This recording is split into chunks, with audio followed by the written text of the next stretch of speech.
Bonjour à tous, nous poursuivons aujourd'hui avec la 6e Mishnah du 5e Pérek. Après avoir aspergé le sang du taureau dans le Kodesh HaKodashim, le sang du bouc dans le Kodesh HaKodashim, 8 fois de chaque sang, ensuite sur la parochet, 8 fois le sang du taureau, 8 fois le sang du bouc. Nous avons vu aussi qu'il mélangeait les deux sangs et qu'il allait appliquer sur le misbéach intérieur, le misbéach en or sur les 4 coins, donc encore 4 azaot. Là, le Kohen Gadol poursuit et va asperger, une fois qu'il a fini les 4 applications sur le misbéach, il va asperger al taharo chez le misbéach, c'est-à-dire sur l'endroit découvert. Il va pousser les braises qui se trouvaient sur ce misbéach, découvrir le haut du misbéach, et il va ensuite asperger Sheva Pe'amim 7 fois.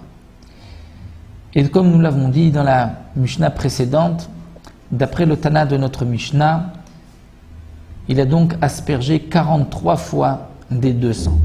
D'après Rabbi Yonatan, c'est 47 fois. Dans le sang qui reste, ou chez Yaré Adam, Haya Shofer, il devait le verser al Yesod Ma'aravi Shel Mizbeach HaChitzon, sur la base ouest du Mizbeach extérieur, c'est-à-dire en sortant le Yesod, la base du Mizbeach, qui était donc d'une ama sur une ama, il allait là-bas verser tout le reste du sang sur le côté ouest. Alors que, nous dit le Tana de la Mishnah, chez le Mizbeach HaChitzon, lorsqu'on aspergeait le sang d'un korban sur le Mizbeach extérieur, comme un korban Khatat, un korban Ola, un korban Shlamim, un korban Hacham, il fallait aussi, une fois qu'on avait terminé d'asperger, verser tout le sang qui restait sur la base, sur le Yesod. Mais pour les korbanot extérieurs, Haya Shofer al Yesod Deromi, il fallait verser sur le Yesod, sur la base Deromi du côté sud. C'est en vérité, lorsqu'il descendait de la pente ou lorsqu'il avait terminé, c'était le Yesod qui se trouvait devant lui.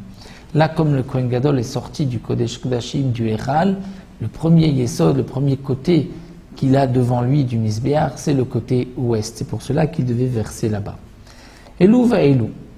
Que ce soit le sang des korbanot, lesquels on devait asperger sur le Mizbeach extérieur, ou des korbanot comme ceux du Kohen Gadol qu'on devait asperger à l'intérieur, les sangs ensuite couler et mitarvim se mélanger, se retrouver ba'ama sur cette petite rigole, cette ama.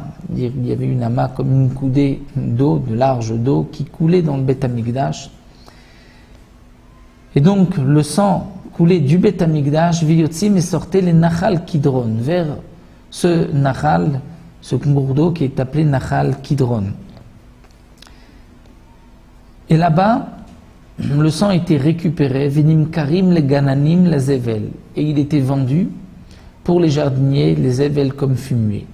Mais Moalim Baem, les Gananim devaient payer pour reprendre ce sang, puisque c'était un sang qui était Kodesh, il y avait une interdiction d'en profiter tant qu'on n'avait pas payé.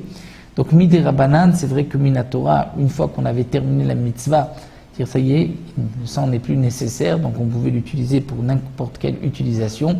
Mais les Chachamim m'ont dit que on devait quand même payer quelque chose au Beth Amikdash et on pouvait ensuite prendre ce sang et s'en servir comme engrais.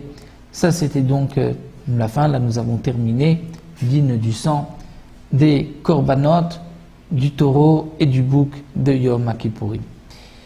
Nous verrons par la suite, dans la 7e Mishnah, est-ce que l'ordre que nous avons vu est important? Ça, nous laissons pour la dernière Mishnah du Pérek.